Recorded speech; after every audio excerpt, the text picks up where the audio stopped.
नमस्कार, मैं हूं नम्रता पाराशर। आप देख रहे हैं बीवीएम न्यूज़। चलिए रुक करते खबरों की और खबरों में सबसे पहले बात करेंगे सरकार के द्वारा किए गए उस ऐलान की जिसके बाद जनता में खुशी देखने को मिल रही है। सरकार द्वारा कोरोना को लेकर जारी की गई नई गाइडलाइन के तहत सभी प्रतिबंधों को हटा दिया गया है। इसको लेकर हरियाणा व्यापार मंडल के पदाधिकारियों में व दुकानदारों में खुशी का माहौल देखने को मिला।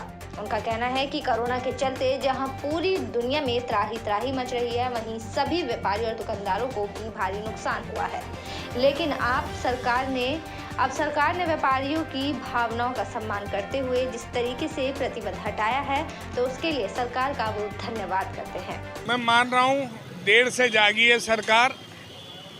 हम 15 दिन से तो लगातार, ये 15 दिन पहले हो जाना चाहिए। हमारा हरियाणा व्यापार मंडल फरीदाबाद और बल्लभगढ़ मिलके संघर्ष कर रहे हैं और कल भी इसी बात पे जो देर से आया, ये अनाउंस होना चाहिए था 15 तारीख को, लेकिन 16 को करा है हम। लेकिन सरकार का धन्यवाद भी करते हैं, अपना कृष्ण बाल गुर्जर जी का, मूलचंद जी का और डीसी साहब का। इन्होंने डीसी साहब को कई दफ़े हमारी बातचीत भी हुई है, तो उन्होंने कहा जी मैं पूरी कोशिश कर रहा हूँ, लेकिन ऊपर के आदेश जैसे आएंगे मुझे वैसे ही पालना करनी पड़ेगी। नहीं, डिसीजन तो बहुत अच्छा लिया है, बहुत सही डिसीजन है और ऐसा ही होना चाहिए था। लेकिन ये डिसीजन बहुत ज़्यादा देर से लिया है। इसमें व्यापारियों में असमंजस की स्थिति थी, वो समझ नहीं पा रहे थे कि ये लागू हुआ या नहीं हुआ। एक दिन 24 घंटे इन्होंने पूरा डिसीजन डिले किया है। मैं ये सोचता हूँ कि खट्टर सरकार को इस तरह का डिसीजन लेने के लिए तुरंत डिसीजन लेना चाहिए, इस तरह के नहीं कि 24 घंटे इस तरह से डाल दिए। और ये डिसीजन जो लेना था वो पिछले वीक लेना था, क्योंकि ये लोग स्कूल खोल चुके हैं। एक बस जो छोटी बस है उसमें ये 50 सवारी भर गई। हम तो सबसे पहले मंत्री के यहाँ के और सबके यहाँ सरकारी अफसरों को, सबसे मुख्यमंत्री जी का सबका धन्यवाद करते हैं जिन्होंने प्रशासन से साथ दिया। दुकानदार उनको पता है बड़े परेशान थे 1.5-2 महीने से, और अब जाकर कई साहिब भी से शादियाँ चल रही हैं। अब नौकरों की तनख्वाह भी निकल जाएगी, किराया भी सब निकल जाएगा। हम जो है बहुत खुश हैं सारे व्यापारी कि टाइम बढ़ा दिया गया है। अब 9 बजे बस बंद करो चाहे 10 बजे बंद करो, बाकी बहुत मुश्किल थे ये 1.5 महीना व्यापारियों के लिए। चलिए रुक करेंगे अगली खबर की और आपको बता दें कि सिटी पार्क के अवैध कब्जे पर पीला पंजा चला है, जिसके चलते जो अवैध कब्जे की 4 दीवारी थी उसको ध्वस्त कर दिया गया और कार्यवाही से क्षेत्र की जनता में काफी खुशी देखने को मिली। आपको बता दें कि मात्र 1.5 दिन के बाद ही कब्जाधारक द्वारा सिटी पार्क की जमीन पर की गई 4 दीवारी को जिला प्रशासन ने ध्वस्त कर दिया है। आपको बता दें कि जुलाई 2013 में पार्क की जमीन पर भूमाफियाओं का कब्जा दिलाने वाली कांग्रेस सरकार अपने बचे 1.5 साल के उस कार्यकाल में जनहित में कोई कार्यवाही नहीं कर पाई थी। सिटी पार्क को लेकर प्रदेश के मुख्यमंत्री और परिवहन मंत्री द्वारा की गई तुरंत कार्यवाही पर बल्लभगढ़ वासियों ने खुशी जताई है। लोगों का कहना है कि ये जनहित का कार्य है और शहर में केवल एक ही पार्क है जहां पर लोग घूम सकते हैं। ये बहुत अच्छा है, सही है। सारी जो पब्लिक है कितनी परेशान थी, अब ये जो सारी पब्लिक को, ये सबको ही आराम है, सबके लिए ही सही है। इतने ये अब ये तो पता नहीं कब से केस चल रहा है क्या है, अब ये तो भाई हमको ही पता नहीं। ये 40 साल से क्या झूठी है सही है, अब हमें क्या पता इसका, ये तो पता नहीं। पर ये सबको अब नज़र में सही लग रहा है। ये अब ये अच्छा है, संतुष्ट है, अच्छा है। कब्जा नहीं होना चाहिए यहाँ पर। कब्जा नहीं होना चाहिए, ये सार्वजनिक जगह है, ये सबकी। ये तोड़ा तो है कि गलत तोड़ा है, बिना किसी नोटिस के है, और जब कोर्ट से ऑर्डर हो चुके हैं सब कुछ है इसका। सुबह 6:45 बजे कोई सीन ही नहीं बनता है, ना कोई पुलिस प्रशासन साथ में, ना कुछ था।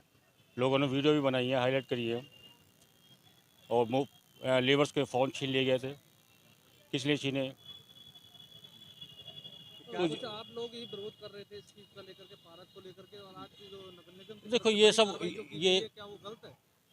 देखो विरोध तो ऐसा है, विरोध करने वाले बहुत से लोग हैं, बहुत से सही भी हैं गलत भी हैं। कोई ये कह रहे कि भाई आप हम क्या कर सकते हैं इसमें। कब्जा किया जा रहा था, उस पर बड़ी कार्रवाई की है, कितना सही मानते हो इसे? ये कार्यवाही जो हुई है ये बहुत अच्छी हुई है। ये समाज के लिए भी और सरकार के लिए भी और नगर निगम के लिए भी बहुत अच्छी होगी, सिद्ध होगी आगे जाकर के।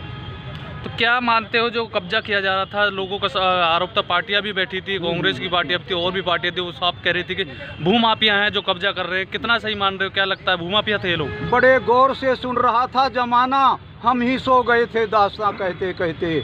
समस्याएं हमारी सरकारों की भी और हमारे कुछ विशेष लोगों की ये मिली भगत थी, उसका परिणाम आज बहुत। आपके घर के अगर घंटी बजती है तो घर का दरवाजा जरा सावधानी से खोलिए, कहीं घर के बाहर खड़े कोई ठग ना हो। जी हाँ, घर में घुसकर दो ठग महिला को सम्मोहित करके उसके हाथ से सोने की चूड़ियां उतरवा कर ले गए।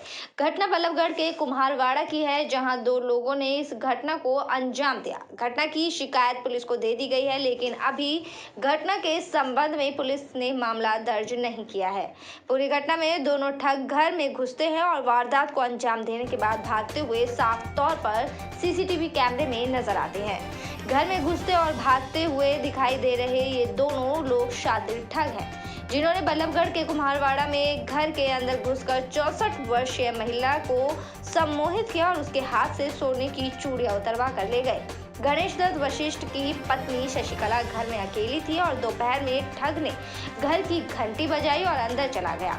पीड़ित महिला वारदात के बाद से बदहवास हालत में घर से बाहर निकली और महिला के बेटे गौरव की माने तो दोनों ठग उनके घर से पहले पड़ोस वाले घर में भी आए थे, लेकिन वहां वो वारदात को अंजाम देने में असफल रहे। उसके बाद उसके घर पर आए और उन्होंने उसकी मां को सम्मोहित करके उसके हाथ से सोने की 2 चूड़ियां उतरवा ली और भाग गए।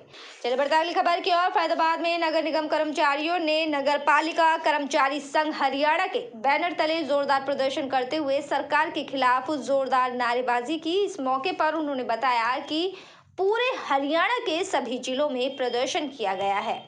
जिले के सभी जिला उपायुक्त के शहरी निकाय मंत्री के नाम ज्ञापन सौंपा गया। वहीं उन्होंने चेतावनी देते हुए कहा कि यदि उनकी मांगों का समाधान नहीं किया गया तो समस्त हरियाणा के कर्मचारी आने वाली 6 मार्च को हरियाणा के शहरी निकाय मंत्री डॉक्टर कमल गुप्ता के हिसार निवास पर घेराव कर प्रदर्शन करेंगे। तस्वीरें फरीदाबाद नगर निगम कार्यालय के बाहर की है, जहां पर नगर निगम के सैकड़ों कर्मचारियों ने अपनी लंबित पड़ी मांगों को लेकर सरकार विरोधी नारे लगाए और सरकार के खिलाफ जमकर नारेबाजी की। इस मौके पर उन्होंने बताया कि पिछले लंबे समय से सरकार उनकी कुछ मांगों को लेकर बात चल रही है, जिनमें से कुछ मांगों को सरकार द्वारा पूरा करने का आश्वासन भी दिया गया था, लेकिन आज तक किसी भी मांग को पूरा नहीं किया गया। उन्होंने अपनी मांगों का हवाला देते हुए बताया कि उनकी जो भी मांगे हैं वो पहले तो कच्चे कर्मचारियों को पक्का किया जाए, ठेकेदारी प्रथा खत्म की जाए। इस दौरान कर्मचारियों ने कहा कि 22-23 को विरोध स्वरूप गेट मीटिंग करेंगे और 25 तारीख को हरियाणा के 90 विधानसभा में झाड़ू प्रदर्शन करेंगे और 2 और 3 मार्च को वो पूरे हरियाणा में प्रदेश में क्रमिक भूख हड़ताल करेंगे और फिर 6 मार्च को शहरी निकाय मंत्री के हिसार स्थित निवास स्थान का वो घेराव करेंगे। वहीं उन्होंने चेतावनी देते हुए कहा कि यदि उनकी मांगों को नहीं माना गया तो उनका आंदोलन आगे भी जारी रहेगा। ये हम प्रदर्शन करके हरियाणा प्रदेश की सभी पालिका परिषद निगमों के जो आयुक्त हैं और पालिका परिषद के जो डीएमसी हैं, उनके माध्यम से शहरी स्थानीय निकाय मंत्री डॉक्टर कमल गुप्ता के नाम ज्ञापन भेज रहे हैं। इससे पहले हमने डॉक्टर कमल गुप्ता जी को नगर पालिका कर्मचारी संघ हरियाणा की तरफ से पत्र भेज करके अनुरोध किया था कि वो हमारी मांगों का समाधान करें। उन्होंने नहीं किया, फिर हमने उनको आंदोलन का नोटिस भेजा है और आज उसी आंदोलन का जो नोटिस है उसी के तहत आज पूरे प्रदेश में हम ज्ञापन निगम आयुक्त और डीएमसी के माध्यम से दे रहे हैं और इसके बाद हम 22 और 23 को गेट मीटिंग रोज स्वरूप करेंगे और 25 फरवरी को हम झाड़ू प्रदर्शन प्रदेश के सभी 90 शहरों में करेंगे और इसके बाद 2 और 3 मार्च को क्रमिक भूख हड़ताल हम पूरा हरियाणा प्रदेश में करेंगे और फिर 6 मार्च को शहरी स्थानीय निकाय मंत्री का आवास जो हिसार में है उसका घेराव करेंगे। दरअसल जो पहले शहरी स्थानीय निकाय मंत्री थे अनिल विज जी, उन्होंने हमसे 2 दौर की वार्ताएं की थी और उन वार्ताओं में कोरोना से मौत होने पर कर्मचारी के आश्रित को 50 लाख रुपए आर्थिक सहायता राशि और नौकरी देने के लिए वायदा किया था। 4,000 रुपया प्रति माह कर्मचारियों को जोखिम भत्ता देने का वायदा किया था और कच्चे कर्मचारियों को पक्का करने के लिए, ठेका ख़त्म करने के लिए, पक्की भर्ती करने के लिए, नए पद सृजित करने के लिए हमसे वायदा किया था। लेकिन मंत्री जी ने मांगे मानने के बाद एक भी पत्र जारी नहीं किया और अब हम ये चाहते हैं कि जो हमारे वर्तमान चलिए रुक करेंगे अगली खबर की ओर। फैजाबाद के सेक्टर 24 में पुलिस थाना आकर्षण का केंद्र बना हुआ है। पुलिस कर्मचारियों के द्वारा यहां साफ सफाई व पौधारोपण का विशेष ध्यान रखा गया है। सेक्टर 24 के थाने में घुसते ही आपके मन में थाने को लेकर आने वाला विचार बदल जाएगा। जब भी आप थाने में जाने की सोचते हैं तो आपके मन में विचार आता है कि सिर्फ एक इमारत आपको मिलेगी, लेकिन सेक्टर 24 के थाने को देखने के बाद आप एक अच्छे पार्क को भी भूल जाएंगे। सबसे बड़ी बात यह है कि पर्यावरण को ध्यान में रखते हुए यहाँ पर वेस्टेज का प्रयोग करके सामान बनाया गया है। फूल पौधे वाले के साथ साथ छाए वाले पौधे को भी यहाँ पर लगाया हुआ है और थाने का हर कोना साफ सफाई और पौधारोपण से भरा हुआ है। सेक्टर थाना प्रभारी ने बताया कि पौधारोपण आज के समय में बेहद जरूरी है। पौधे के लगाने से थाने की सजावट तो अलग हो ही रही है, साथ ही पर्यावरण को भी फायदा हो रहा है। सभी पुलिसकर्मियों ने यहाँ पर पौधे लगाए हैं और सब उनका मिलकर ध्यान भी रखते हैं। उन्होंने कहा कि इससे थाने में आने वाले लोगों के माइंड को भी शांति मिलती है और काम करने वाले कर्मचारियों को भी शांति मिलती है। थाने में आने वाले लोग पेड़ पौधों को देखकर बेहद खुश होते हैं। उन्होंने कहा कि फैजाबाद पुलिस फरीदाबाद को स्वच्छ बनाए रखने के लिए जहां क्राइम को दूर कर रही है, वहीं पर्यावरण का भी विशेष तौर पर देखिए, हमने एक पॉजिटिविटी माहौल क्रिएट करने के लिए यहाँ चारों तरफ फूल और छायादार पेड़ लगाए हैं। ये सभी मुलाजिमों ने अपने मेहनत से इस माहौल को बेहतर बनाने के लिए किया ताकि पब्लिक जो पीड़ित आते हैं उनको एक अच्छा माहौल दे सकें पब्लिक को और पॉजिटिविटी में एक माहौल में काम कर सकें। जैसा कि यहाँ पर दिखाई दे रहा है कि यहाँ पर वेस्ट मटेरियल का काफ़ी इस्तेमाल हो रहा है पौधों को लगाने के लिए। देखिए, जो वेस्ट टायर थे उनमें हमने काट के उनको पेंट करके ताकि एक उसमें पौधे लगाए हैं फूल वाले, ये काफ़ी अच्छे लग रहे हैं। मित्र कक्ष भी यहाँ पर दिखाई दे रहा है, तो क्या है इसकी इस सोच के पीछे? मित्र कक्ष के सरकार का एक प्रोजेक्ट है। इसमें पब्लिक को एक ही छत के नीचे पुलिस वेरिफिकेशन, पासपोर्ट वेरिफिकेशन और अन्य सुविधाएं एक ही छत के नीचे मिल सकें, इसके लिए मित्र कक्ष का निर्माण किया गया है। अगर कर्मचारियों के स्वास्थ्य की बात करें तो यहाँ पर किस तरह की व्यवस्था की हुई है? देखिए, पुलिस का जो काम है वो बेहद तनावपूर्ण काम है। पुलिस लगातार ड्यूटी पर रहती है और हफ्ते में सिर्फ एक ही दिन का, अगर उस दिन भी अगर कोई काम हो जाता है तो वो भी रेस्ट नहीं मिल पाता। तो इसके लिए हम शाम को जब भी समय मिलता है तो मैंने एक बैडमिंटन कोर्ट का यहाँ व्यवस्था की है, पीछे एक वॉलीबॉल कोर्ट भी, ताकि वो तनाव मुक्त पुलिसकर्मी रहे। कोई योजना बनाई जाती है तो खूब गाजे बाजे के साथ अपने इरादे बताए जाते हैं, लेकिन बाद में वो सारे इरादे धराशाही होते नजर आते हैं। कुछ ऐसा ही फरीदाबाद में भी देखने को मिल रहा है। फरीदाबाद को कैटल फ्री करने के लिए कई गौशालाएं बनाई गई, इसके बावजूद भी सड़कों पर आज भी गाय घूमती हुई नजर आ रही हैं। इससे साफ जाहिर होता है कि फरीदाबाद को कैटल फ्री करने की कवायद हवाई साबित हो रही है। फरीदाबाद के लोगों ने भी यहाँ कहा है कि सड़कों पर इस तरह से गाय के घूमना सही नहीं है। इन सभी गायों को प्रशासन की जिम्मेदारी बनती है कि उन्हें गौशाला में रखे, पर प्रशासन की तरफ ध्यान इस तरफ नहीं दिया जा रहा, जिसकी वजह से सड़कों पर घूमने वाली गायों की वजह से आए दिन कहीं न कहीं हादसे होते रहते हैं। जहां तक इन हादसों में व्यक्ति के साथ साथ गाय की भी बुरी तरह से घायल होने की खबरें सामने आती हैं। लोगों ने ये भी कहा कि सड़कों पर घूमने वाली गाय कुछ लोगों की पालतू होती है, जो लोग गायों का सुबह शाम उनका दूध निकालकर फिर से सड़कों पर आवारा छोड़ देते हैं। ऐसे लोगों के खिलाफ सख्त से सख्त कार्यवाही होनी चाहिए या फिर प्रशासन को इन सभी गायों को गौशाला में भेजना चाहिए, जिससे सड़कों पर बेवजह ये गाय सड़क पर ना घूमे। और प्रशासन ऐसा करता है तो गायों से होने वाले हादसे भी कम हो जाएंगे। बचते हैं बच्चों के, और कितने तो होते ही हैं। तो जो एक डेंजर लेवल है वो बच्चों के लिए, लेडीज़ के लिए it's at the peak now. और इतनी ज़्यादा उनकी वैसे जैसे अगर वो गौशाला में रखा जाए या भेजा जाए, कंट्रोल किया जाए, that makes a little safe on the road, but that is a major cause of accidents as of today. गाय के लिए भी तो अच्छा है ना। किसकी मानते हैं आप, क्यों नहीं? प्रशासन और किसने करना है? मैं कमी है। एक तरफ तो गाय हमारी माता है। बात वही है कि प्रशासन अगर ये बेसिक उनकी ही ड्यूटीज़ बनती हैं, इसके ऊपर कोई एक नॉर्मल रेजिडेंट लेमैन कुछ नहीं कर सकता है, उसके ऊपर प्रशासन ही कुछ करेगा और they bound to do that, but वो नहीं करते हैं। मतलब उसका कोई कंट्रोल नहीं है उनको। मतलब अगर आप कोई गौशाला बना के कहीं पे, देखिए चाहे सड़कों पे गायों की बात हो या सोसाइटी के अंदर आवारा कुत्तों की बात हो, जिम्मेदारी प्रशासन की है कि उन सारी गायों को गौशाला के अंदर रखें। यहाँ पे सड़कों के किनारे कूड़ा पड़ा रहता है, वो कूड़ा खाती हैं। एक तरफ तो गाय हमारे लिए रिलीजियस सिंबल है और दूसरी तरफ उसकी इतनी दयनीय स्थिति है। क्या प्रशासन उनको गौशालाओं जिसके लिए उन्हें फंड मिलता है, क्या वहाँ पे ले जाके उनका अच्छी तरीके से पालन पोषण नहीं कर सकता? इतने सारे स्ट्रे डॉग्स हैं हर सोसाइटी के अंदर। किसी डॉग को अगर यहाँ म्यूनसिपालिटी ने इंजेक्शन लगाया हो आज तक तो मुझे बता दीजिए। हम लोग अपने देखिए जो गाय का है वो ऐसा है कि आसपास यहाँ पे सब जगह गांव लगते हैं। वो लोग क्या करते हैं, अपना दूध निकालते हैं सुबह और फिर उन गायों को छोड़ देते हैं। यही काम शाम को करा जाता है।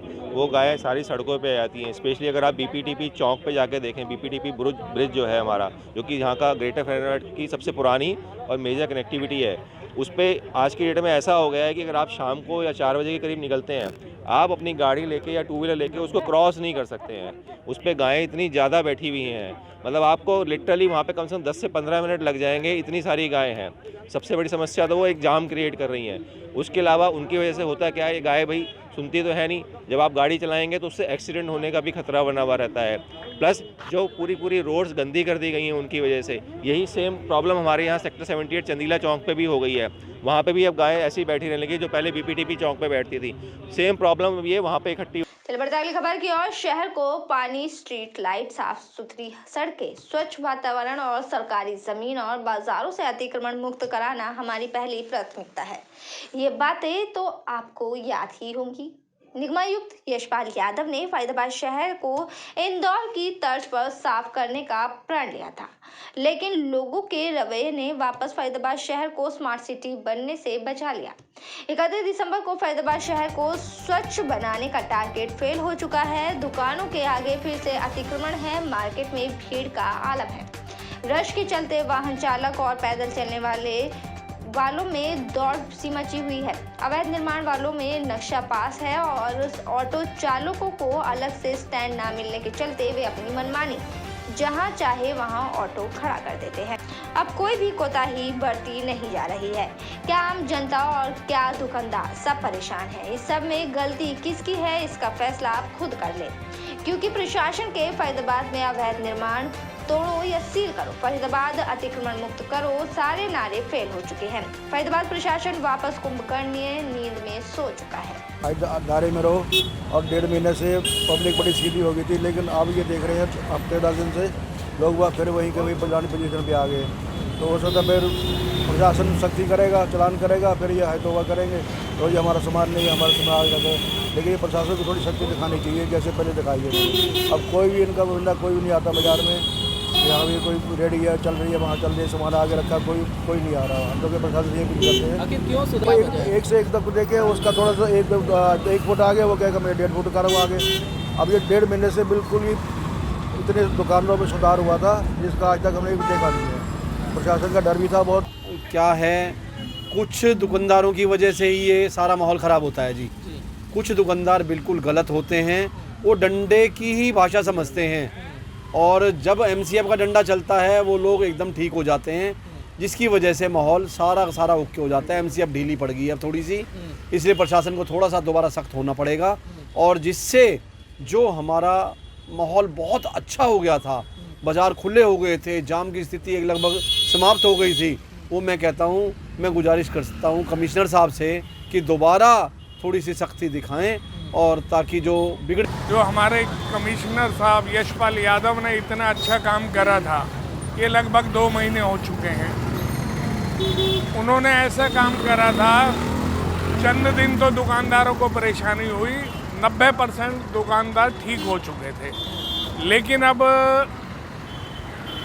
क्या कारण है, 10 दिन से कुछ भी नहीं हो रहा, लोग दोबारा से बाहर आने लगे। इसके लिए जल्दी ही हम कमिश्नर साहब पे भी मिलेंगे और बात रखेंगे जी। कुछ दुकानदारों की वजह से जो आज सड़कों पे आ रहे हैं दोबारा से, ये नौबत नहीं आनी चाहिए। आपने ऐसा काम करा है जो पूरा शहर ही जाके आदमी स्मार्ट सिटी के उसमें आ सकता है। लेकिन आखिर उसका बहुत बड़ा कारण है, कुछ दुकानदारों की बदौलत ही मजबूरी में दूसरे दुकानदार लगाते हैं और तारीफ सभी कर रहे हैं, आज भी कर रहे हैं, लेकिन अब उनकी देखा अगर दूसरे दुकानदार का 10 फुट बाहर होगा तो बेचारे पीछे वाले की दुकान दब जाती है। इस कारण खबरों में बात करेंगे अब पलवल की। रेलवे कॉलोनी में लूटपाट के इरादे से बुजुर्ग महिला की हत्या की गुत्थी को अपराध जांच शाखा पुलिस ने मात्र एक पखवाड़े में सुलझाते हुए 3 आरोपियों को गिरफ्तार कर लिया है। गिरफ्तार आरोपी उत्तर प्रदेश एवं दिल्ली की अन्य संगीन वारदातों में भी लिप्त पाए गए हैं। पलवल जिला उप पुलिस अधीक्षक अनिल कुमार ने जानकारी देते हुए बताया कि अपराध जांच शाखा पुलिस की एक टीम ने मुखबिर की सूचना पर कुसलीपुर फ्लाईओवर के नीचे बाइक सवार 3 लोगों को शक की बिना पर काबू किया।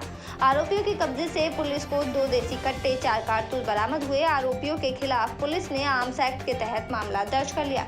आरोपी की पहचान कैलाश नगर पलवल निवासी बिट्टू, वरुण पुत्र इंद्र और संदीप पुत्र होशियार के रूप में हुई है। आरोपियों का रिकॉर्ड खंगाले जाने के बाद वो एक अन्य वारदात में भी लिप्त पाए गए। उप पुलिस अधीक्षक अनिल कुमार ने बताया कि आरोपियों को अदालत में पेश कर रिमांड पर लिया जाएगा ताकि उनसे हत्या की वारदात में प्रयुक्त चाकू, मोबाइल और लूटे हुए जेवरात भी बरामद किए जा सके। इसके साथ ही आरोपियों से पूछताछ के दौरान और भी मामलों के खुलासे होने की आशंका जताई जा रही है।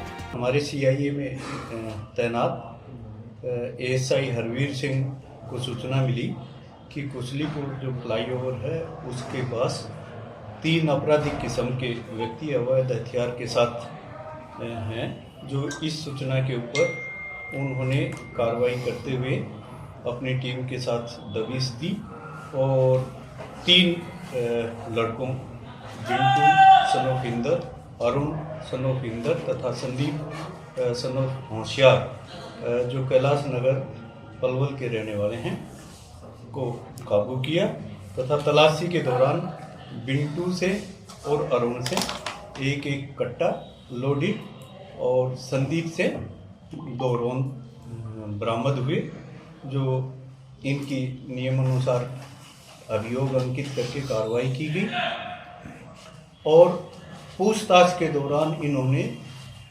2 फरवरी 2022 को रेलवे कॉलोनी कैलाश नगर में लूटपाट के दौरान जो वर्द और की मीरा देवी नामक की जो हत्या हुई थी उसके बारे में भी घटना में संलिप्त होने बारे इन्होंने डिस्क्लोज किया है, जिसके ऊपर अभी इनको उस मुकदमे में शामिल तफ्तीश किया जाएगा और आज इनका पुलिस रिमांड लिया जाकर आगे जो उसमें लूटपाट में ये जो और उस घटना में प्रयुक्त चाकू तथा वहाँ से जेवरात और मोबाइल वगैरह जो थे वो बरामद किए जाएंगे।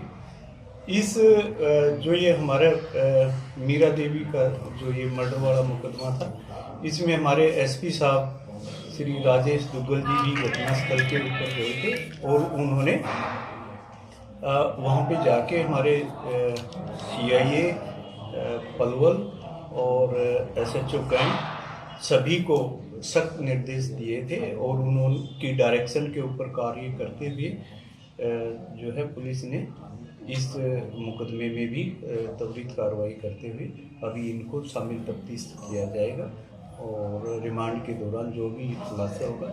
अभी जो ये पकड़े गए हैं आरोपी, इनमें बिंटू के खिलाफ 6 मुकदमे तो दिल्ली में मेहरौली में दर्ज हैं। मेरे साथ खबरों में फिलहाल इतना ही। आप बने रहिए BVM न्यूज़ के साथ। फिलहाल मुझे दीजिए इजाजत। नमस्कार।